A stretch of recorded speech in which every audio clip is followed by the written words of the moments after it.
Mamangay matamda wanglaba singjaw kaya na questionba fajjaraba achauba ipak amakhak leirami. Ipak adugi manaknak na ngami pakhang amasu leirami. Mamingna laisyamba kaurammi. Maraibak na thirisu piklingay matamdagi akan balayna amana mahaki apokpa apokpi animag taibang thadoktuna chatkre. Maramasina mahaki mabok sunita galoinana yumdon pok amada leirami. Laira zarabasu laisyamba suba nomba leptabana awat apa leitana saba thakpa phawadi watana palammi. Nungti numit khudingi achauba ipak aduda hi tonglaga mahak nga kaya marum pharammi. Ina kaira khunba imung manung natragana ningthaugi konungda chatlaga nga singdu yonthoklammi. Madudagi phanglakpa selpham khara aduna imungi leita laira mensinjarammi. Laisyamba mabuk mapaw yamna supharammi. Mahaki amata ngairaba I mari oiriba mabok sunitabu mamamakni haina khanjarammi. Aduga yamnasu seksinna luna chana taujay. Nongmagi numit amani mahugsagi matawgum ayuk nganna hauraga sinkha tengthuklaba matung mabokidamag ahawba changang amakhak lonbiraga pirammi. Masunupagi matawduda sunitadu maithongda momon noklaga hairammi. Ay hakidi nahakse isunupa oiragasu isanupa makni khalivanido. Nahaki imungi I mari oina phangjabase taibang semba mahakna thaujanbirabani. Pokpagi mahay yale haidana khanjaribani ne. Abok na khanbagom aisu khanjaribani. Abokpu imamakni haina khanjaribani do. Abokpu aigi oina phangjabase taibang mapu mahakpu thagatjaribani. Phare thankrani se. Ningthau konungda ngasidi nga pura uhaiduna ngarang aigi iphamda ningthau manai khara tharaktuna yathang tawrambani. Hoi abo aina halaktiba phawadi seksinna leiramuko. Asomna hairamlaga laisyamba makhutta khoi amasung tungol pairaga thokre. Makhoigi yumdon pok adugi manak nakna leiriba achauba ipak aduda hi holaga nga pharammi. Mitkup kharagi matungni laisyambadu waraduna aroiba phariba ngadu yengjaraga harauna hairammi. Aroiba pharakliba nga asigadi tungol manungda yauriba nga sing asigadi sel yamna phanglanibu onthoknabu chawkhreda nga singse. Ngasidi laibak phaba numit haibaduni. Ningthaugi konungda ngasi pangthokadoriba nomaijing numitki achauba saklengi thoramduda lakadoriba miyamsing aduna nga singse saraba matungda bor loinamag phangba oirasanu. Asomna hairaga ningthau konung tamna laklammi aduga nga singdu ningthau manai singdagi sel kharaga onthoknaraba matung mayumda amuk halaklammi. Mahakna halakpagi lambida mabok sunitana wari oina nungti numit khudingi libibadu ningsinglakpadagi matomta asomna sonjarammi. Aigi abokna haibadadi masigi achauba ipakse laisabi amakhak lay haibani. Aduga madugi laisabiduna aihaki aphaba itawasida thagat wahi kayama nungtigi wari tamba lai haina tai. Adubo ainadi amuk phawba ukhiba leitri. Matang sanadaba haiduni. He phajaraba ipak nahaki ipak thakta aihakna hi ase honjaraga nga kayama phaje.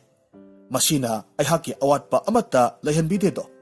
Aduga nahaki ayingba namiba nungsitna aigi kok asida yaiba matamda saramba awaba mathapumnamak kokpiduna momon minok tamhanbi. Adubu aihaknadi nahaki laman natragana mateng nongmatasu pangbadi ngamdedako. Asomna haibadagidi ipak aduna laisyambagi wahaidu munna tari haibagi matagum haraungna ising iyaidu ithak naina jagoi sabagumna ipom nairaklammi. Adubu karisu khanjiluba tawdana laisyamba saklambagi mayaina mayum lomda adumak yangna hi holaklammi.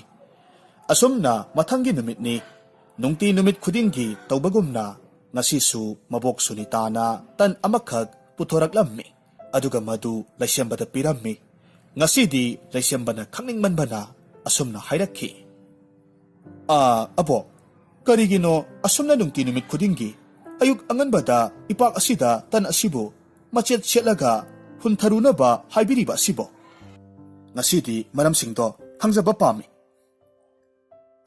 isunupa matam supada thamoi sengna mateng pangba haibase masina taibang miyoiba akhoi lanido aina asumna tawriba sigi maramdi atai karigisu nateda ipak asida tonganba makhal kayagi jiba kayamarum leiramgadawribanido makhoi singisu tanse pijaningdana tawbani adubone abokti haksang sonbanina chatpa ngamdedana asumna bija pithak tawrabadi aikhoibu jiba singaduna afaba bor kayamarum pirakadawribanine wadu tabada leisemba harauna mabokpu thagatpa phongdoklamlaga nga phaba chatki mitkup kharagi matungni ipak yorabada tansingdu machet setlaga thadaramni ngasidi mahakki laibak yamna phaba haibudusu oiramni maramdi asauba yengbada mina hek saningba phawgadaba nga kayamarum amasu pharammi asumna leisembadu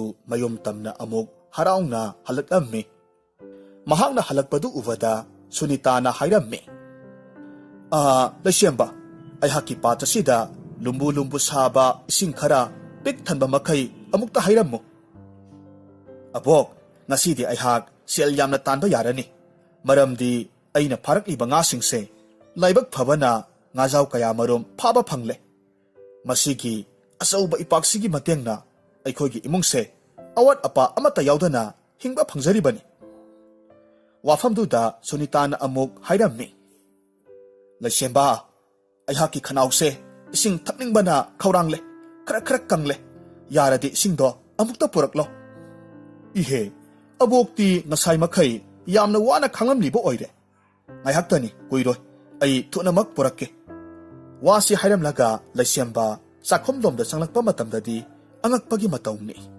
makhoigi sakhom maduda saong saban phajarabi masam manana thambal masugum oibi makokta higok masugi leina luhup uppi lairembigi saban gumlabi nupi amakhak tung onduna lairiba leirang aduda maijau tharaga leirammi madu urubada leisembadi thajadaduna mamitu hanjin noiraga amuk yenglammi madudasu nupidu leiba ubaduda asumna hairakhi sakhelabi nahakpu kanano mafamsida kari tawba laklibano wadu tabada nupidu phat onthoraklammi aduga momon tawraga asumna hairakhi sakhelaba leisemba nahak laklavra aigi iming wainu kauje nahakna nga phaba chatkraba matungda nahakki amata ngairabi nabok sunita asigi chananaba asa athak seba tauba aduga mahakpu senaba laklibani nahakti matau karamna aigi mingdi khangliba nate ai nahak mamang thakta amuk phauba thengnakibasu leite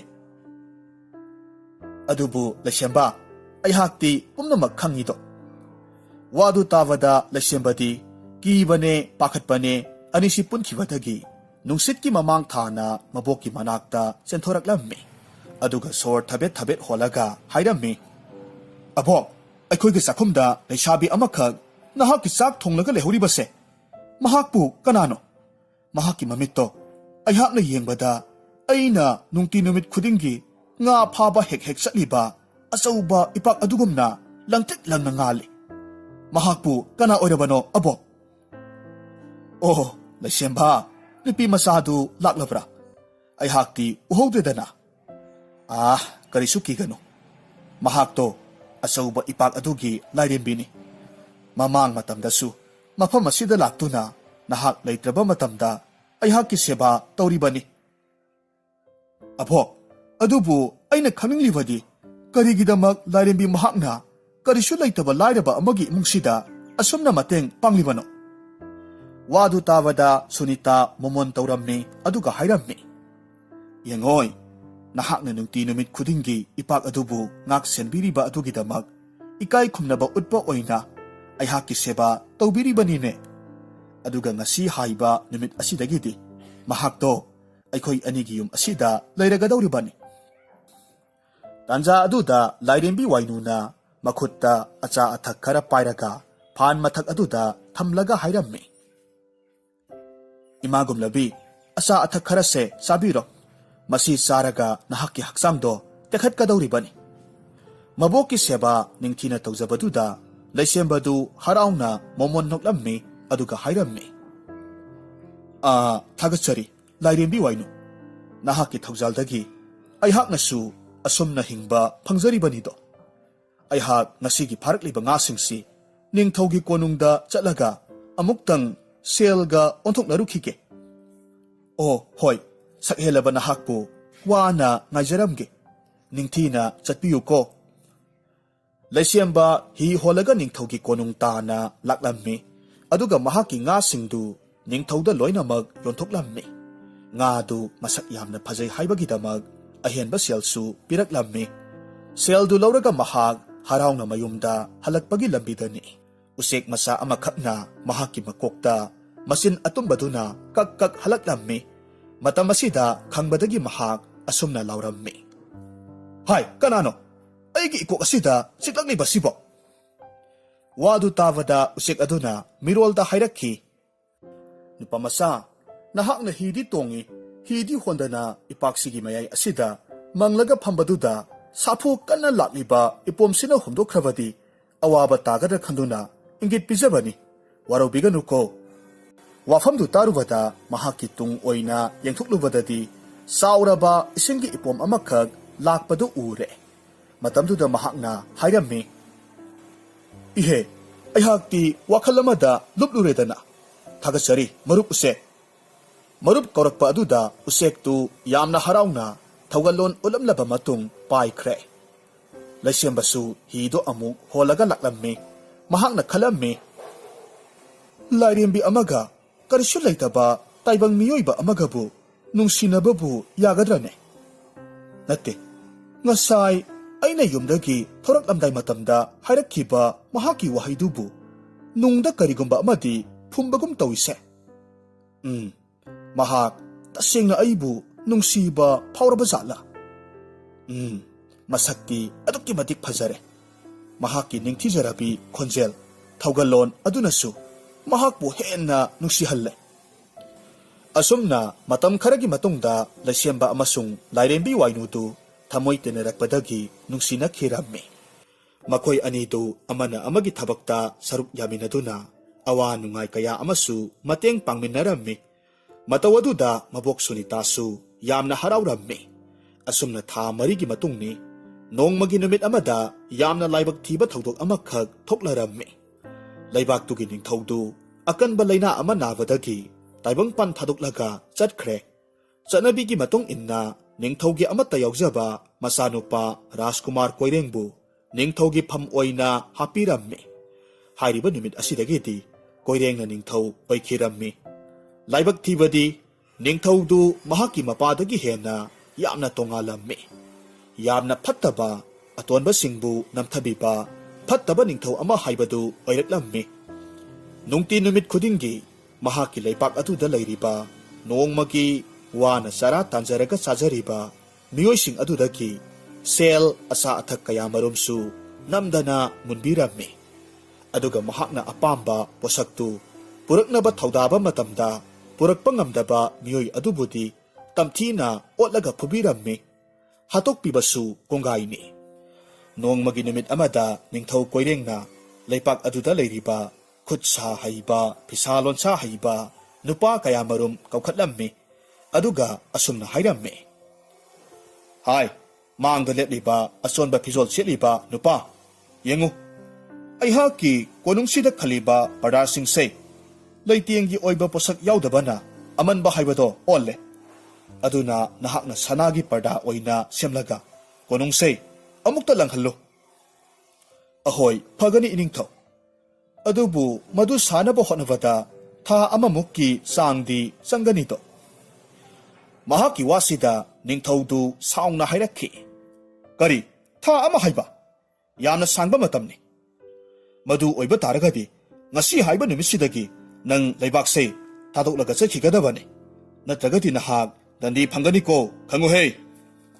Ningthawgi akanba wafamdu taruvada mafamduda lairiba miyamsingdu sauningba yaningdaba kaya phawba taragasu ꯅꯤꯡꯊꯧꯒꯤ ꯃꯥꯌꯣꯛꯇ ꯂꯦꯞꯄ ꯀꯤꯕꯗꯒꯤ ꯀꯔꯤꯁꯨ ꯍꯥꯏꯕ ꯉꯝꯗꯦ꯫ ꯎꯄꯥꯏ ꯂꯩꯇ꯭ꯔꯕ ꯅꯨꯄꯥꯗꯨ ꯃꯊ꯭ꯋꯥꯏ ꯅꯨꯡꯉꯥꯏꯇ ꯀꯣꯅꯨꯡꯗꯨꯗꯒꯤ ꯊꯣꯛꯈꯤꯔꯝꯃꯤ꯫ ꯑꯃꯔꯣꯝꯗꯅ ꯏꯄꯥꯛ ꯑꯗꯨꯒꯤ ꯃꯌꯥꯏꯗ ꯅꯥꯏꯇꯣꯝ ꯇꯥꯔꯤꯕ ꯂꯩꯁꯦꯝꯕꯒꯤ ꯌꯨꯝ ꯑꯗꯨꯗꯤ ꯃꯌꯥꯝꯅ ꯄꯥꯛꯅ ꯆꯪꯅꯗꯕ ꯃꯐꯝ ꯑꯣꯏꯕꯅ ꯅꯤꯡꯊꯧꯅꯁꯨ ꯃꯐꯝꯗꯨ ꯈꯪꯂꯝꯗꯦ꯫ ꯃꯔꯝ ꯑꯗꯨꯅ ꯂꯩꯁꯦꯝꯕꯗꯤ ꯍꯧꯈꯤꯕ ꯅꯣꯡ ꯅꯤꯅꯤ ꯑꯁꯤꯗ ꯂꯩꯄꯥꯛꯇꯨꯗ ꯊꯣꯛꯂꯤꯕ ꯑꯋꯥ ꯑꯅꯥꯁꯤꯡꯗꯨ ꯈꯪꯗꯕ ꯃꯈꯩ ꯍꯔꯥꯎ ꯅꯨꯡꯉꯥꯏꯅ ꯑꯗꯨꯃꯛ ꯂꯩꯔꯝꯃꯤ꯫ ꯅꯣꯡꯃꯒꯤ ꯅꯨꯃꯤꯠ ꯑꯃꯗ ꯅꯤꯡꯊꯧꯗꯨ ꯃꯍꯥꯛꯀꯤ ꯃꯅꯥꯏꯁꯤꯡꯒ ꯂꯣꯏꯅꯅ ꯏꯄꯥꯛ ꯑꯗꯨꯗ ꯀꯣꯏꯕ ꯂꯥꯛꯂꯝꯃꯤ꯫ ꯏꯄꯥꯛꯇꯨꯒꯤ ꯐꯖꯔꯕ ꯁꯛꯇꯝꯗꯨ ꯎꯕꯗꯨꯗ ꯅꯤꯡꯊꯧꯅ ꯑꯁꯨꯝꯅ ꯍꯥꯏꯔꯝꯃꯤ, "ꯍꯥꯏ ꯏꯅꯥꯏꯁꯥ, ꯑꯩꯍꯥꯛꯀꯤ ꯐꯖꯔꯕ ꯂꯤꯛ ꯑꯃ ꯁꯥꯅꯕꯒꯤꯗꯃꯛ ꯈꯨꯗꯛ ꯑꯁꯤꯗ ꯏꯄꯥꯛ ꯑꯁꯤꯒꯤ ꯃꯅꯨꯡꯗꯒꯤ ꯃꯅꯤ ꯃꯨꯛꯇꯥꯒꯤ ꯑꯣꯏꯕ ꯅꯨꯡꯁꯤꯡꯗꯨ ꯈꯨꯜꯂꯒ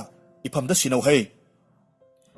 ꯋꯥꯐꯝꯗꯨ ꯇꯥꯔꯨꯕꯗ ꯃꯅꯥꯏꯁꯤꯡꯗꯨ ꯄꯥꯛ ꯆꯥꯎꯔꯕ ꯏꯄꯥꯛꯇꯨ ꯎꯕ ꯃꯇꯝꯗ ꯑꯀꯤꯕ ꯄꯣꯛꯂꯕꯁꯨ ꯎꯄꯥꯏ ꯂꯩꯇꯕꯗꯒꯤ ꯌꯥꯕ ꯇꯥꯔꯝꯃꯤ꯫ ꯍꯥꯏꯔꯤꯕ ꯇꯟꯖꯥ ꯑꯁꯤꯗ ꯅꯨꯄꯤꯒꯤ ꯈꯣꯟꯖꯦꯜꯗ ꯅꯨꯡꯁꯤꯔꯕ ꯏꯁꯩ ꯑꯃꯈꯛ ꯇꯥꯔꯛꯂꯝꯃꯤ꯫ ꯅꯤꯡꯊꯧꯗꯨ ꯈꯣꯟꯖꯦꯜꯗꯨꯒꯤ ꯃꯥꯏꯀꯩ ꯑꯁꯨꯝ ꯊꯤꯔꯛꯄ ꯃꯇꯝꯗꯗꯤ ꯎꯔꯦ ꯏꯄꯥꯛ ꯑꯗꯨꯒꯤ ꯋꯥꯡꯃꯗ ꯃꯁꯛ ꯃꯇꯧ ꯐꯖꯔꯕꯤ ꯆꯪꯈꯣꯜꯂꯕꯤ ꯂꯥꯏꯔꯦꯝꯕꯤ ꯋꯥꯏꯅꯨꯅ ꯑꯆꯧꯕ ꯅꯨꯡꯄꯥꯛ ꯑꯃꯗ ꯐꯝꯂꯒ ꯂꯩꯁꯦꯝꯕꯕꯨ ꯍꯜꯂꯛꯄ ꯉꯥꯏꯔꯤꯕꯗꯨ꯫ ꯃꯗꯨ ꯎꯕ ꯃꯇꯝꯗ ꯅꯤꯡꯊꯧꯒꯤ ꯊꯃꯣꯏꯗ ꯋꯥꯏꯅꯨꯕꯨ ꯅꯨꯡꯁꯤꯕ ꯄꯣꯛꯈꯤꯔꯝꯃꯤ꯫ ꯑꯗꯨꯅ ꯃꯅꯥꯏꯁꯤꯡꯗ ꯍꯥꯏꯔꯛꯈꯤ, "ꯃꯁꯤꯒꯤ ꯅꯨꯄꯤꯁꯤꯗꯤ ꯑꯃꯨꯛ ꯐꯥꯎꯕ ꯎꯈꯤꯗ꯭ꯔꯤ꯫ ꯍꯥꯏ ꯏꯅꯥꯏꯁꯥ, ꯅꯈꯣꯏ ꯃꯥꯡꯗ ꯂꯥꯞꯇꯛꯅ ꯎꯔꯤꯕ ꯅꯨꯄꯤꯁꯦ ꯀꯅꯥꯅꯣ ꯍꯥꯏꯕ ꯈꯪꯕ꯭ꯔꯥ? ꯈꯪꯂꯕꯗꯤ ꯏꯐꯝꯗ ꯃꯍꯥꯛꯀꯤ ꯃꯔꯤ ꯃꯈꯣꯡ ꯁꯦꯡꯅ ꯍꯥꯏꯌꯨ." "ꯏꯅꯤꯡꯊꯧ ꯋꯥꯔꯧꯕꯤꯔꯣꯏꯗꯣ, ꯑꯩꯈꯣꯏ ꯅꯨꯄꯤꯁꯤ ꯉꯁꯤꯇ ꯎꯖꯔꯤ." ꯋꯥꯐꯝꯗꯨ ꯇꯥꯔꯨꯕꯗ ꯅꯤꯡꯊꯧꯅ ꯍꯥꯏꯔꯝꯃꯤ, "ꯅꯈꯣꯏꯁꯤꯡꯁꯦ ꯑꯩꯍꯥꯛꯀꯤ ꯏꯅꯥꯏ ꯑꯣꯏꯕꯗ ꯃꯇꯤꯛ ꯑꯣꯟꯊꯣꯛꯅ ꯆꯥꯈꯤꯗ꯭ꯔꯦ꯫ ꯀꯔꯤꯒꯨꯝꯕ ꯑꯃꯠꯇꯁꯨ ꯀꯥꯟꯅꯗꯦꯅꯦ꯫ ꯐꯔꯦ ꯐꯔꯦ, ꯑꯩ ꯏꯁꯥꯃꯛ ꯆꯠꯂꯒ ꯅꯨꯄꯤꯁꯤꯒꯤ ꯃꯔꯤ ꯃꯈꯣꯡ ꯊꯤꯗꯣꯛꯂꯨꯔꯒꯦ." ꯋꯥꯁꯤ ꯍꯥꯏꯔꯒ ꯎꯆꯨꯛꯅ ꯊꯧꯔꯤ ꯀꯤꯔꯒ ꯊꯝꯂꯤꯕ ꯍꯤꯗꯨ ꯊꯥꯗꯣꯛꯂꯤꯉꯩ ꯇꯟꯖꯥ ꯑꯗꯨꯗ ꯂꯩꯁꯦꯝꯕꯅ ꯉꯥ ꯐꯥꯗꯨꯅ ꯍꯜꯂꯛꯂꯒ ꯋꯥꯏꯅꯨꯒ ꯅꯨꯡꯁꯤꯅ ꯋꯥꯔꯤ ꯁꯥꯅꯕꯗꯨ ꯎꯔꯝꯃꯤ꯫ ꯃꯗꯨ ꯎꯕ ꯃꯇꯝꯗ ꯁꯥꯎꯔꯕ ꯅꯤꯡꯊꯧꯅ ꯑꯁꯨꯝꯅ ꯍꯥꯏꯔꯝꯃꯤ, "ꯍꯥꯏ, ꯀꯅꯥ ꯀꯅꯥ ꯂꯩ? ꯌꯦꯡꯉꯨ, ꯃꯥꯡꯗ ꯎꯔꯤꯕ ꯑꯩꯍꯥꯛꯀꯤ ꯇꯥꯂꯣꯏ ꯑꯣꯏꯒꯦ ꯂꯩꯃꯔꯦꯝꯕꯤ ꯐꯝꯊꯣꯜ ꯍꯥꯞꯀꯦ ꯈꯜꯂꯤꯕꯤ ꯑꯩꯍꯥꯛꯀꯤ ꯊꯃꯣꯏꯒꯤ ꯂꯩꯔꯥꯡꯁꯦ ꯃꯁꯤꯒꯤ ꯃꯅꯥꯛꯇ ꯋꯥꯔꯤ ꯁꯥꯔꯒ ꯂꯩꯔꯤꯕ ꯂꯥꯏꯔ ꯃꯆꯥꯒꯤ ꯐꯤꯖꯣꯜ ꯁꯦꯠꯂꯤꯕꯁꯤ ꯀꯅꯥꯅꯣ? ꯅꯈꯣꯏ ꯈꯪꯕ꯭ꯔꯥ?" "ꯏꯅꯤꯡꯊꯧ, ꯃꯍꯥꯛꯁꯤ ꯀꯣꯅꯨꯡꯗ ꯂꯩꯄꯥꯛ ꯑꯁꯤꯒꯤ ꯈ꯭ꯋꯥꯏꯗꯒꯤ ꯍꯩꯁꯤꯡꯂꯕ, ꯃꯇꯝ ꯆꯨꯞꯄꯗ ꯀꯣꯅꯨꯡꯒꯤ ꯑꯍꯥꯎꯕ ꯉꯥ ꯄꯤꯖꯕꯤꯔꯤꯕ ꯉꯥꯃꯤ ꯄꯥꯈꯪ ꯑꯗꯨꯅꯤ." "ꯐꯔꯦ ꯐꯔꯦ, ꯑꯗꯨꯗꯤ ꯅꯨꯄꯥ ꯃꯆꯥꯁꯦ ꯍꯣꯔꯦꯟ ꯅꯨꯃꯤꯗꯥꯡ ꯋꯥꯏꯔꯝ ꯀꯣꯅꯨꯡꯗ ꯂꯥꯛꯅꯅꯕ ꯈꯪꯍꯜꯂꯨ." ꯋꯥꯁꯤ ꯍꯥꯏꯔꯒ ꯅꯤꯡꯊꯧꯗꯨ ꯀꯣꯅꯨꯡꯗ ꯍꯟꯈ꯭ꯔꯦ꯫ ꯅꯤꯡꯊꯧꯒꯤ ꯌꯥꯊꯪꯒꯤ ꯃꯇꯨꯡ ꯏꯟꯅ ꯂꯩꯁꯦꯝꯕꯗꯨ ꯀꯣꯅꯨꯡ ꯀꯥꯔꯛꯂꯝꯃꯤ꯫ ꯀꯣꯅꯨꯡ ꯍꯦꯛ ꯌꯧꯕꯒꯗꯤ ꯈꯨꯔꯨꯝꯂꯒ ꯍꯥꯏꯔꯝꯃꯤ, "ꯏꯅꯤꯡꯊꯧ, ꯇꯣꯜꯂꯕ ꯅꯅꯥꯏ ꯑꯩꯍꯥꯛꯄꯨ ꯀꯧꯕꯤꯕꯕꯨ ꯀꯔꯤ ꯇꯥꯛꯄꯤꯒꯗꯕꯅꯣ?" "ꯅꯍꯥꯛꯂ ꯀꯣꯅꯨꯡ ꯑꯁꯤꯗ ꯅꯨꯡꯇꯤ ꯅꯨꯃꯤꯠ ꯈꯨꯗꯤꯡꯒꯤ ꯑꯍꯥꯎꯕ ꯉꯥ ꯄꯨꯔꯛꯇꯨꯅ ꯆꯥꯛꯂꯦꯟ ꯑꯁꯤꯕꯨ ꯃꯄꯨꯡ ꯐꯥꯍꯜꯂꯤꯕꯁꯦ?" "ꯍꯣꯏ ꯏꯅꯤꯡꯊꯧ, ꯉꯁꯤꯒꯤ ꯉꯥꯁꯨ ꯐꯥꯗꯨꯅ ꯄꯤꯖꯔꯝꯂꯕꯅꯤ꯫ ꯑꯋꯥꯠꯄ ꯂꯩꯕꯤꯕ꯭ꯔꯥ? ꯑꯃꯨꯛ ꯍꯟꯅ ꯐꯥꯖꯔꯛꯈꯣ ꯍꯥꯏꯕ꯭ꯔꯥ?" "ꯑꯩꯍꯥꯛꯅ ꯃꯐꯝ ꯑꯁꯤꯗ ꯅꯍꯥꯛꯄꯨ ꯀꯧꯔꯤꯕꯁꯤꯒꯤ ꯃꯔꯝꯗꯤ ꯃꯗꯨꯒꯤ ꯅꯠꯇꯦ꯫ ꯅꯉꯣꯟꯗ ꯀꯔꯤꯒꯨꯝꯕ ꯈꯔ ꯅꯤꯒꯦ ꯈꯟꯅ ꯀꯧꯕꯅꯤ꯫ ꯏꯅꯤꯡꯊꯧ ꯇꯥꯛꯄꯤꯌꯨ, ꯏꯅꯤꯡꯊꯧꯒꯤ ꯑꯄꯥꯝꯕ ꯑꯅꯤꯡꯕ ꯈꯨꯗꯤꯡꯃꯛ ꯊꯨꯡꯍꯟꯖꯒꯦ." "ꯅꯍꯥꯛꯄꯨ ꯉꯝꯕꯨ ꯉꯝꯒꯗ꯭ꯔꯣ?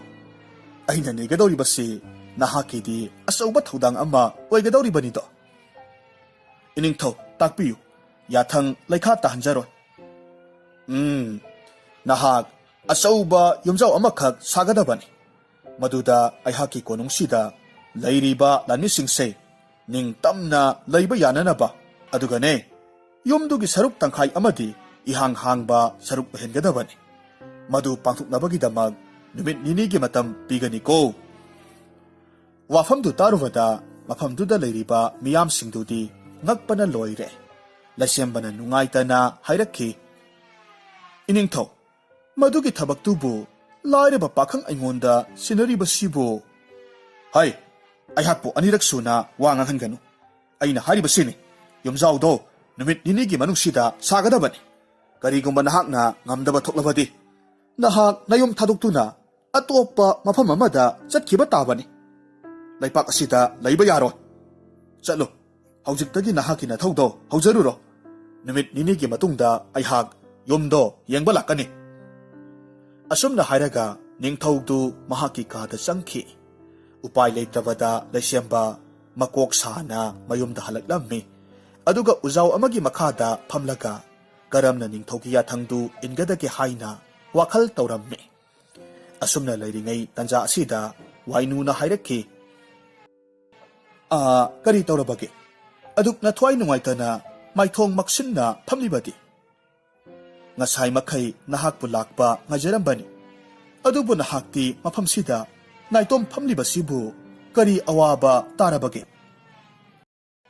ꯑꯩꯍꯥꯛ ꯉꯁꯤꯗꯤ ꯋꯥꯈꯜꯁꯦ ꯌꯥꯝꯅ ꯋꯥꯔꯦ ꯑꯗꯨꯕꯨ ꯍꯥꯏꯕ ꯀꯔꯤ ꯃꯔꯝꯒꯤꯅꯣ ꯏꯐꯝꯗ ꯍꯥꯏꯕꯤꯌꯨ ꯁꯨꯝꯗꯧꯕꯅꯤ ꯏꯅꯤꯡꯊꯧꯅ ꯅꯨꯃꯤꯠ ꯅꯤꯅꯤꯒꯤ ꯃꯅꯨꯡꯗ ꯆꯥꯎꯔꯕ ꯌꯨꯝꯖꯥꯎ ꯑꯃꯈꯛ ꯁꯥꯎ ꯃꯗꯨꯗ ꯃꯁꯤꯡ ꯌꯥꯝꯂꯕ ꯀꯣꯅꯨꯡꯒꯤ ꯂꯥꯟꯃꯤꯁꯤꯡꯁꯨ ꯂꯣꯏꯅ ꯂꯩꯕ ꯌꯥꯅꯅꯕ ꯑꯣꯏꯒꯗꯕꯅꯤ ꯑꯗꯨꯒꯤꯁꯨ ꯃꯊꯛꯇ ꯌꯨꯝꯖꯥꯎꯗꯨꯒꯤ ꯁꯔꯨꯛ ꯇꯪꯈꯥꯏ ꯑꯃꯗꯤ ꯏꯍꯥꯡ ꯍꯥꯡꯕ ꯑꯣꯏꯍꯜꯂꯨ ꯍꯥꯏꯔꯤꯕꯅꯤ ꯃꯗꯨ ꯉꯝꯗ꯭ꯔꯕꯗꯤ ꯑꯩꯕꯨ ꯂꯩꯄꯥꯛ ꯑꯁꯤꯗ ꯂꯩꯕ ꯌꯥꯔꯣꯏ ꯌꯨꯝ ꯊꯥꯗꯣꯛꯇꯨꯅ ꯆꯠꯈ꯭ꯔꯣ ꯍꯥꯏꯔꯤꯕꯅꯤ ꯋꯥꯐꯝꯗꯨ ꯇꯥꯔꯨꯕꯗ ꯋꯥꯏꯅꯨꯅ ꯊꯧꯁꯥꯗꯅ ꯄꯥꯎꯈꯨꯝ ꯄꯤꯔꯛꯈꯤ ꯃꯗꯨꯒꯤꯗꯃꯛ ꯑꯣꯏꯔꯦ ꯃꯗꯨꯒꯤ ꯑꯣꯏꯔꯒꯗꯤ ꯀꯔꯤꯁꯨ ꯋꯥꯕꯤꯒꯅꯨ ꯃꯗꯨꯒꯤ ꯊꯕꯛꯇꯨꯗꯤ ꯑꯩꯅ ꯃꯤꯠꯅ ꯀꯨꯞꯄꯗ ꯂꯣꯏꯁꯤꯟꯕ ꯉꯝꯅꯤ ꯂꯥꯏꯔꯦꯝꯕꯤ ꯋꯥꯏꯅꯨꯗꯨ ꯐꯝꯂꯝꯕꯗꯒꯤ ꯐꯨꯛ ꯍꯧꯒꯠꯂꯤ ꯃꯤꯇ꯭ꯔꯪ ꯇꯧꯗꯨꯅ ꯂꯩꯁꯦꯝꯕꯒꯤ ꯍꯦꯛ ꯃꯤꯠꯃꯥꯡꯗ ꯅꯤꯡꯊꯧꯅ ꯍꯥꯏꯔꯛꯈꯤꯕ ꯌꯨꯝꯖꯥꯎ ꯑꯗꯨꯃꯛ ꯊꯣꯛꯍꯜꯂꯝꯃꯤ ꯃꯇꯧꯗꯨꯗ ꯂꯩꯁꯦꯝꯕꯗꯤ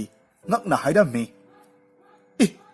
ꯃꯁꯤꯕꯨ ꯃꯇꯧ ꯀꯔꯝꯅꯅꯣ ꯅꯍꯥꯛꯄꯨ ꯃꯤꯇ꯭ꯔꯪ ꯇꯧꯕꯤ ꯑꯃꯥꯏꯕꯤ ꯑꯃ ꯑꯣꯏꯔꯕ꯭ꯔꯥ ꯋꯥꯗꯨ ꯇꯥꯔꯨꯕꯗ ꯋꯥꯏꯅꯨ ꯃꯃꯣꯟ ꯅꯣꯛꯂꯝꯃꯤ ꯑꯗꯨꯒ ꯍꯥꯏꯔꯛꯈꯤ ꯍꯣ ꯁꯛꯍꯦꯟꯕ ꯅꯍꯥꯛ ꯀꯥꯎꯔꯕ꯭ꯔꯣ ꯑꯩꯍꯥꯛꯁꯦ ꯏꯄꯥꯛ ꯑꯁꯤꯒꯤ ꯂꯥꯏꯔꯦꯝꯕꯤꯅꯤ ꯍꯥꯏꯕꯁꯦ ꯏꯍꯦ ꯑꯩꯗꯤ ꯋꯥꯈꯜ ꯑꯃ ꯇꯧꯔꯨꯕꯅ ꯅꯍꯥꯛꯁꯦ ꯂꯥꯏꯔꯦꯝꯕꯤꯅꯤ ꯍꯥꯏꯕꯁꯤ ꯄꯨꯡꯀꯥꯎ ꯍꯦꯛ ꯀꯥꯎꯔꯨꯔꯦ ꯑꯁꯨꯝꯅ ꯅꯨꯃꯤꯠ ꯅꯤꯅꯤ ꯍꯧꯈ꯭ꯔꯕ ꯃꯇꯨꯡ ꯅꯤꯡꯊꯧ ꯀꯣꯏꯔꯦꯡꯗꯨ ꯃꯍꯥꯛꯀꯤ ꯃꯅꯥꯏꯁꯤꯡꯒ ꯂꯣꯏꯅꯅ ꯊꯕꯛꯇꯨ ꯄꯥꯡꯊꯣꯛꯂꯕ꯭ꯔꯥ ꯍꯥꯏꯅ ꯌꯦꯡꯕ ꯂꯥꯛꯂꯝꯃꯤ ꯁꯒꯣꯜ ꯊꯧꯅ ꯊꯧꯅ ꯑꯁꯨꯝꯅ ꯋꯥꯈꯜꯁꯨ ꯈꯜꯂꯝꯃꯤ ꯂꯥꯏꯔꯕ ꯉꯥꯃꯤ ꯅꯨꯄꯥꯗꯨ ꯉꯁꯤꯗꯤ ꯂꯩꯄꯥꯛꯁꯤꯗꯒꯤ ꯇꯥꯟꯊꯣꯛꯂꯕ ꯃꯇꯨꯡꯗ ꯑꯩꯍꯥꯛꯀꯤ ꯊꯃꯣꯏꯅ ꯈꯣꯏꯗꯥꯖꯕꯤ ꯁꯛꯈꯪꯗꯕꯤꯗꯨꯕꯨ ꯑꯩꯒꯤ ꯇꯥꯂꯣꯏ ꯑꯣꯏꯔꯒꯅꯤꯗꯣ ꯑꯁꯤ ꯍꯥꯏꯔꯗꯨꯅ ꯃꯈꯧ ꯄꯣꯡꯅ ꯅꯣꯛꯆꯔꯝꯃꯤ ꯑꯁꯨꯝꯅ ꯂꯦꯞꯇꯅ ꯑꯁꯨꯝ ꯂꯥꯛꯄꯁꯤꯗ ꯎꯔꯦ ꯂꯩꯁꯦꯝꯕꯅ ꯁꯥꯔꯤꯕ ꯐꯖꯔꯕ ꯌꯨꯝꯖꯥꯎꯗꯨ ꯎꯔꯦ ꯃꯗꯨ ꯎꯕꯗ ꯌꯥꯝꯅ ꯉꯛꯅ ꯍꯥꯏꯔꯝꯃꯤ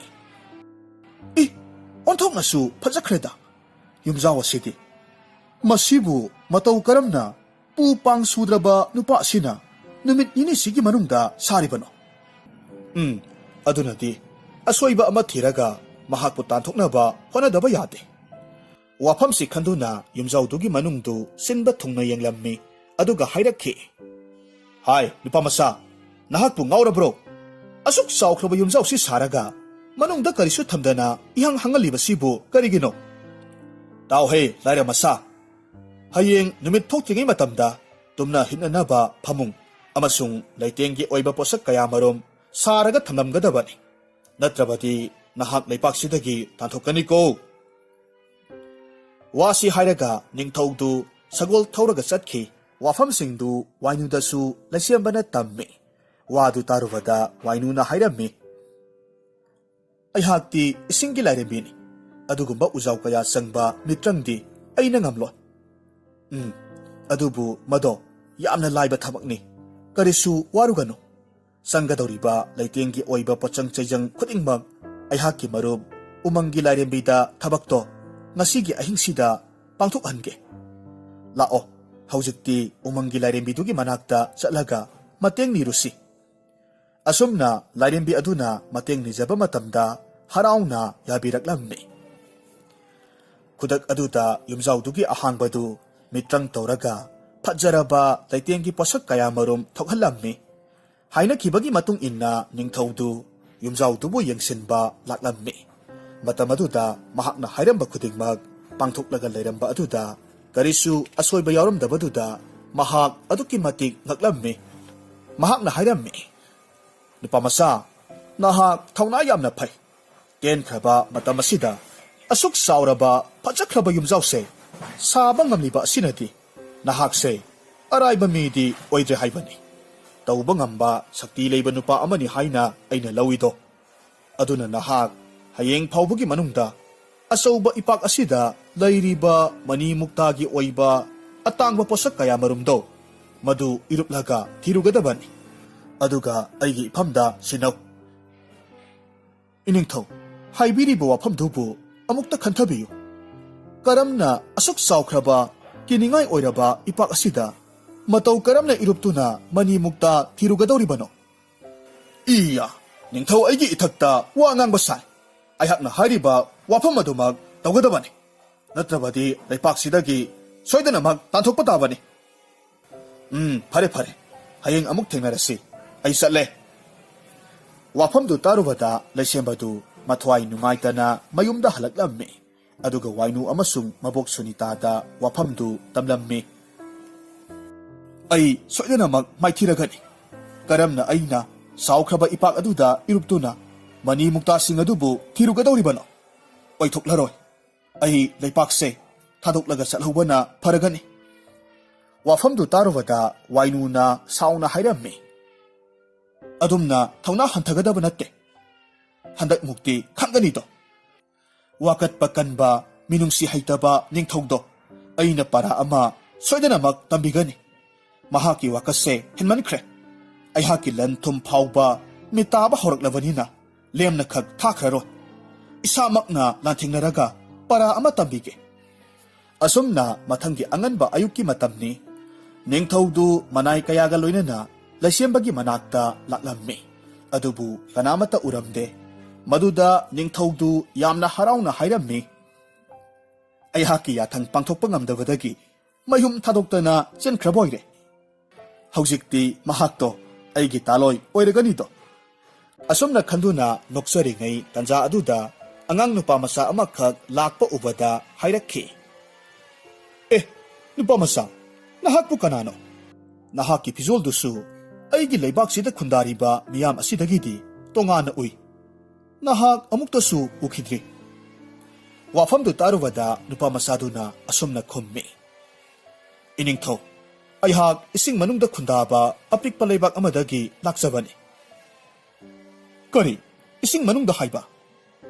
Hoi iningthau aihak ising manungda sor honba ngammi aduga aihakse ising manungda leiba phajaraba mani muktagi nung mayam ama khulaga laikanggi leibakda hek yonje ngasisu yoluba halakpada ngairi.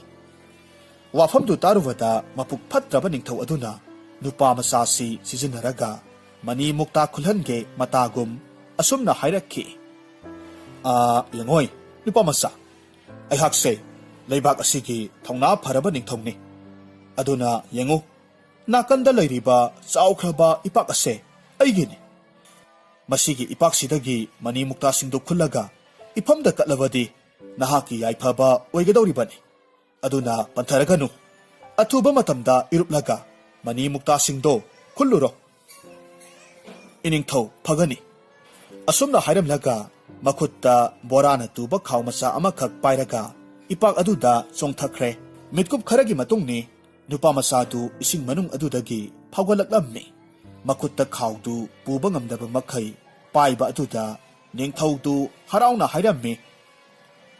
Kayada mathawna laikhraba nupa masano haujikti aihaki ningbase tungledana kadai khawdu ifamda piro. Nupa masaduna khawdu ningthawda sinaraba matungdadi leimaide loinamak haiduklaga yengi yenglupa matamdadi laikhom taiba nungdum ngakta oirammi. Nupa masaduna noklaga thawsadana hairakhi. He ningthau mifatta haujikti nahaki apabadu oiramdrabara. Iya karisu laitaba angang petawa mahaknasu awangba thaki ningthau aingonda singnaba sai khangani hai inaisha mangda lepliba nupa masasi phajilu hai aduga konunggi sarangda thamluso. Adubu khanghaude nupa masadu lairembi wainu oina onthoraklamme mataududa ningthaudu ngakna hairakhi. Ngasaidagi nahakna sayolaga ifamda mitrang sanaba oireko. He puksel singdaba ningthau ngasidi nahak para ama tambiba tare. Haha, Laipang miham na ayhak pu ubada, makhong du siyeng kaibagom na, nikhan bangamba, tauge tangamba, ningthaw aingonda, singnaraga nahakin na punsido, manga tabagi sarok, hauzik kudak asida, ayhaki taloy oiba asida, yazahaw. Ningthaw gilamsat naidaba wapam duda, wainu sawa na may hawkre, maram asidagi kudak aduda mitrang tauraga, ningthaw gi atangba pizol, sana lupa pumlamag, manghan kirami.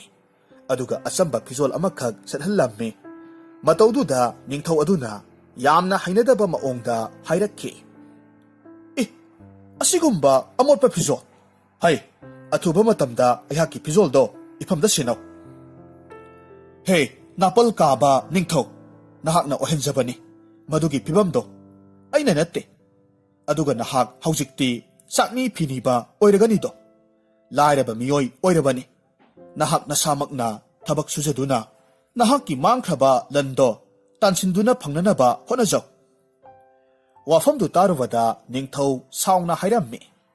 Inaisha, masigi pattabi larebise, ningthaw amagi ikay kumnaba mahanbagidamag, pazilaga sarangda tamluso. Manay anidu wainu pananaba jensilaglammi, adubu hayi singlabi wainu na pantabat tawdana mitrang tawrammi. Aduga manay singi hawkiba punsiki wari pumnamag kautok halammi. Maram asidagi manay singadu wakal mangkre. Ningthaw aduda munnayang lammi hayrakki. Kari, inay siya hayba. Nahak po wakal choyra bro. Nahak na sadu ningthaw amani hayna kanjari bro.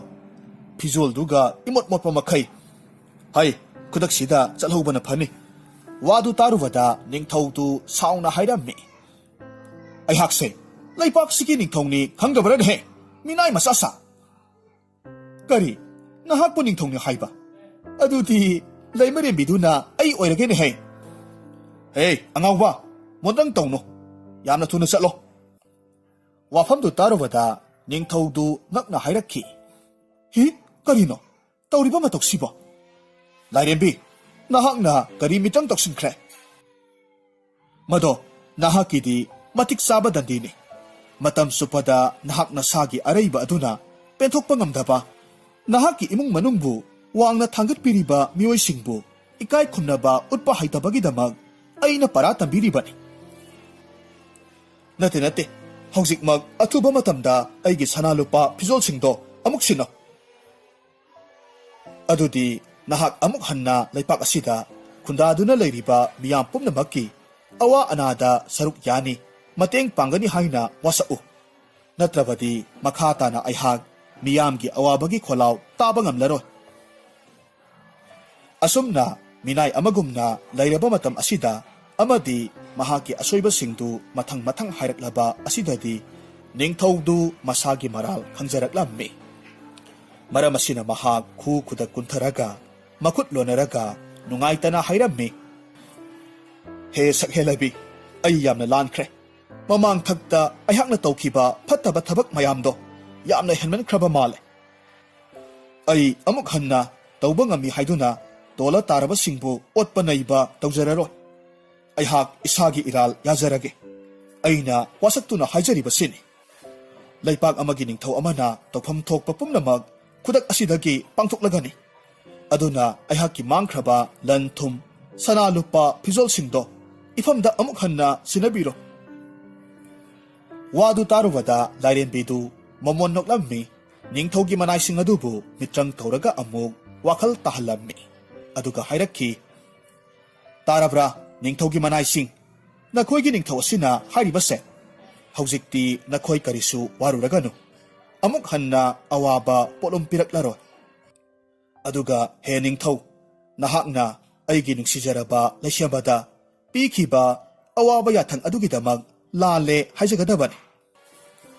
O pumnamag ayhak na lankibani. Aybu otpiragano. Yarabadi ay mapamsidagi chachakrage. Tanja asida laysyambaso laklammi aduga hayrakki. Sakhelabi yarabadi iningthawgilan tum pumnamag sinabikro. Ngasay makay ayhaksu asongba mapamsidagi lona yangjabani. Adubu yengba ngamdre. Yarabadi hanagumna ohenbikro. Pare, nahak na harabadi ꯑꯩꯍꯥꯛ ꯄꯨꯝꯅꯃꯛ ꯌꯥꯔꯦ ꯋꯥꯁꯤ ꯍꯥꯏꯔꯒ ꯈꯨꯗꯛ ꯑꯗꯨꯗ ꯃꯤꯇ꯭ꯔꯪ ꯇꯧꯔꯝꯃꯤ ꯅꯤꯡꯊꯧꯒꯤ ꯐꯤꯖꯣꯜꯁꯤꯡꯗꯨ ꯁꯤꯟꯅꯕꯤꯔꯝꯃꯤ ꯑꯗꯨꯕꯨ ꯁꯅꯥ ꯂꯨꯄꯥꯗꯤ ꯑꯃꯠꯇ ꯌꯥꯎꯔꯛꯂꯝꯗꯦ ꯃꯇꯧꯗꯨꯗ ꯅꯤꯡꯊꯧꯗꯨ ꯅꯨꯡꯉꯥꯏꯇꯅ ꯍꯥꯏꯔꯛꯈꯤ ꯑꯩꯒꯤ ꯁꯅꯥ ꯂꯨꯄꯥꯁꯤꯡꯗꯤ ꯌꯥꯎꯗꯦꯅ ꯃꯗꯨ ꯄꯨꯝꯅꯃꯛ ꯅꯍꯥꯛꯅ ꯈꯨꯟꯖꯥꯁꯤꯡꯗ ꯑꯐꯕ ꯊꯧꯖꯥꯜ ꯍꯩꯕ ꯊꯕꯛ ꯑꯃꯃꯝ ꯄꯥꯡꯊꯣꯛꯄ ꯃꯇꯝ ꯈꯨꯗꯤꯡꯒꯤ ꯅꯁꯥꯒꯤ ꯁꯅꯥ ꯂꯨꯄꯥꯁꯤꯡꯗꯨ ꯑꯃꯃꯝꯇꯪ ꯑꯣꯏꯅ ꯁꯣꯏꯗꯅꯃꯛ ꯍꯜꯂꯛꯀꯗꯧꯔꯤꯕꯅꯤ ꯋꯥꯐꯝꯁꯤ ꯇꯥꯔꯨꯕꯗ ꯅꯤꯡꯊꯧꯗꯨ ꯍꯔꯥꯎꯅ ꯑꯁꯨꯝꯅ ꯍꯥꯏꯔꯝꯃꯤ ꯑꯣ ꯃꯗꯨꯅ ꯍꯦꯟꯅ ꯐꯔꯦ ꯁꯛꯍꯦꯜꯂꯕꯤ ꯂꯥꯏꯔꯦꯝꯕꯤ ꯑꯩꯍꯥꯛ ꯅꯍꯥꯛꯅ ꯍꯥꯏꯔꯤꯕ ꯊꯕꯛ ꯄꯨꯝꯅꯃꯛ ꯉꯁꯤ ꯍꯥꯏꯕ ꯅꯨꯃꯤꯠ ꯑꯁꯤꯗꯒꯤ ꯄꯥꯡꯊꯣꯛꯂꯒꯦ ꯑꯗꯨꯒ ꯄꯨꯛꯆꯦꯜ ꯆꯥꯎꯔꯕ ꯂꯩꯁꯦꯝꯕ ꯅꯉꯣꯟꯗꯒꯤ ꯍꯦꯟꯅ ꯑꯐꯕ ꯃꯤꯑꯣꯏ ꯑꯃ ꯑꯣꯏꯅꯕꯁꯨ ꯍꯣꯠꯅꯒꯅꯤ ꯃꯁꯤ ꯑꯩꯍꯥꯛꯀꯤ ꯂꯦꯡꯗ꯭ꯔꯕ ꯋꯥꯁꯛꯅꯤ ꯐꯠꯇ꯭ꯔꯕ ꯅꯤꯡꯊꯧ ꯑꯩꯍꯥꯛꯀꯤ ꯋꯥꯈꯜꯁꯤ ꯀꯦꯟꯈ꯭ꯔꯕ ꯃꯤꯠꯀꯨꯞ ꯑꯁꯤꯗ ꯍꯣꯡꯍꯟꯗꯨꯅ ꯑꯐꯕ ꯑꯣꯏꯍꯟꯕꯒꯤꯗꯃꯛ ꯍꯥꯏꯅꯤꯡꯉꯥꯏ ꯂꯩꯇꯅ ꯊꯥꯒꯠꯆꯔꯤ ꯅꯈꯣꯏ ꯑꯅꯤꯒꯤ ꯂꯨꯍꯣꯡꯕ ꯅꯨꯃꯤꯠꯇ ꯅꯤꯡꯊꯧ ꯑꯩꯍꯥꯛꯄꯨꯁꯨ ꯁꯔꯨꯛ ꯌꯥꯍꯟꯕꯤꯌꯨ ꯋꯥꯐꯝꯁꯤ ꯍꯥꯏꯔꯝꯂꯒ ꯅꯤꯡꯊꯧꯗꯨ ꯃꯍꯥꯛꯀꯤ ꯃꯅꯥꯏꯁꯤꯡꯒ ꯂꯣꯏꯅꯅ ꯆꯠꯈ꯭ꯔꯦ ꯍꯥꯏꯔꯤꯕ ꯅꯨꯃꯤꯠ ꯑꯁꯤꯗꯒꯤꯗꯤ ꯅꯤꯡꯊꯧꯗꯨ ꯃꯍꯥꯛꯀꯤ ꯈꯨꯟꯖꯥꯁꯤꯡ ꯑꯗꯨꯒꯤ ꯑꯋꯥꯕ ꯄꯣꯠꯂꯨꯝ ꯀꯌꯥ ꯑꯗꯨꯕꯨ ꯃꯇꯦꯡ ꯄꯥꯡꯕꯤꯗꯨꯅ ꯍꯔꯥꯎ ꯃꯤꯅꯣꯛ ꯇꯝꯍꯜꯂꯝꯃꯤ ꯑꯃꯔꯣꯝꯗꯅ ꯂꯩꯁꯦꯝꯕ ꯑꯃꯁꯨꯡ ꯂꯥꯏꯔꯦꯝꯕꯤ ꯋꯥꯏꯅꯨꯗꯨ ꯅꯣꯡꯃ ꯅꯣꯡꯃꯒꯤ ꯅꯨꯡꯁꯤꯕ ꯍꯦꯟꯒꯠꯅꯔꯛꯈꯤ ꯑꯃꯅ ꯑꯃꯒꯤ ꯃꯇꯦꯡꯁꯨ ꯌꯥꯝꯅ ꯄꯥꯡꯅꯔꯝꯃꯤ ꯅꯣꯡꯃꯒꯤ ꯅꯨꯃꯤꯠ ꯑꯃꯗ ꯃꯈꯣꯏ ꯑꯅꯤꯗꯨ ꯎꯃꯪ ꯑꯃꯗ ꯆꯠꯂꯝꯃꯤ ꯂꯩꯁꯦꯝꯕꯅ ꯑꯁꯨꯝꯅ ꯍꯥꯏꯔꯝꯃꯤ ꯅꯍꯥꯛꯅ ꯀꯔꯤꯒꯤꯅꯣ ꯀꯔꯤꯁꯨ ꯂꯩꯇꯕ ꯇꯥꯏꯕꯪ ꯃꯤꯑꯣꯏꯕ ꯑꯩꯍꯥꯛꯀꯤꯗꯃꯛ ꯃꯇꯦꯡ ꯑꯁꯨꯛ ꯌꯥꯝꯅ ꯄꯥꯡꯂꯤꯕꯁꯤꯕꯣ ꯃꯗꯣ ꯄꯨꯝꯅꯃꯛ ꯅꯍꯥꯛꯀꯤ ꯑꯐꯕ ꯊꯧꯖꯥꯜ ꯍꯩꯕ ꯅꯇꯧ ꯑꯗꯨꯅꯅꯤ ꯑꯗꯨꯒ ꯅꯍꯥꯛꯇꯤ ꯅꯁꯛ ꯐꯖꯕ ꯈꯛ ꯅꯠꯇꯦ ꯄꯨꯛꯆꯦꯜꯁꯨ ꯌꯥꯝꯅ ꯆꯥꯎꯏ ꯅꯍꯥꯛꯅ ꯇꯥꯏꯕꯪ ꯃꯤꯑꯣꯏꯕ ꯑꯣꯏꯖꯔꯕꯁꯨ ꯂꯥꯏꯔꯦꯝꯕꯤ ꯑꯩꯉꯣꯟꯗꯒꯤ ꯃꯇꯤꯛ ꯆꯥꯕ ꯂꯧꯁꯤꯡꯗꯤ ꯅꯍꯥꯛꯅ ꯍꯦꯜꯂꯤ ꯍꯟꯗꯛ ꯃꯔꯛꯁꯦ ꯑꯩꯍꯥꯛꯅ ꯇꯥꯕꯗ ꯏꯅꯤꯡꯊꯧ ꯑꯗꯨꯅ ꯈꯨꯟꯖꯥꯁꯤꯡꯒꯤ ꯑꯋꯥꯕꯗ ꯃꯇꯦꯡ ꯌꯥꯝꯅ ꯄꯥꯡꯏ ꯑꯗꯨꯒ ꯃꯍꯥꯛꯄꯨ ꯌꯥꯝꯅ ꯊꯥꯒꯠꯅꯕꯒꯤ ꯋꯥꯐꯝ ꯀꯌꯥꯁꯨ ꯃꯤꯌꯥꯝꯅ ꯉꯥꯡꯅꯕ ꯇꯥꯏ ꯃꯁꯤ ꯄꯨꯝꯅꯃꯛꯁꯦ ꯅꯍꯥꯛꯅ ꯑꯣꯏꯍꯟꯕꯅꯤ ꯍꯧꯖꯤꯛꯇꯤ ꯅꯨꯡꯉꯥꯏꯅ ꯍꯤꯡꯕ ꯇꯝꯂꯁꯤ ꯀꯩꯗꯧꯅꯨꯡꯗ ꯏꯁꯥꯒꯤ ꯂꯟ ꯊꯨꯝ ꯂꯩ ꯍꯥꯏꯗꯨꯅ ꯇꯧꯕ ꯉꯝꯃꯤ ꯍꯥꯏꯗꯨꯅ ꯂꯥꯏꯔ ꯑꯅꯪꯁꯤꯡꯕꯨ ꯍꯟꯊꯅ ꯌꯦꯡꯕ ꯇꯧꯔꯣꯏꯗꯕꯅꯤ ꯑꯩꯍꯥꯛꯅ ꯇꯝꯕꯤꯕ ꯄꯔꯥ ꯑꯗꯨꯅ ꯃꯍꯥꯛꯀꯤ ꯑꯐꯕ ꯑꯣꯏꯍꯟꯈ꯭ꯔꯦꯗꯅ ꯑꯁꯨꯝꯅ ꯂꯩꯁꯦꯝꯕꯗꯨ ꯋꯥꯏꯅꯨꯒꯤ ꯃꯇꯦꯡꯗꯒꯤ ꯉꯥ ꯀꯌꯥꯃꯔꯨꯝ ꯐꯥꯔꯝꯃꯤ ꯑꯗꯨꯒ ꯈꯔ ꯌꯣꯜꯂꯒ ꯈꯔ ꯑꯃꯅ ꯂꯥꯏꯔ ꯑꯅꯪꯁꯤꯡꯗ ꯌꯦꯟꯊꯣꯛꯂꯝꯃꯤ ꯂꯩꯕꯥꯛ ꯑꯗꯨꯒꯤ ꯅꯤꯡꯊꯧ ꯀꯣꯏꯔꯦꯡꯁꯨ ꯈꯨꯟꯖꯥꯁꯤꯡꯒ ꯇꯣꯠꯅ ꯇꯤꯟꯅꯅ ꯌꯥꯝꯅ ꯍꯔꯥꯎ ꯅꯨꯡꯉꯥꯏꯅ ꯄꯥꯟꯈꯤꯔꯝꯃꯤ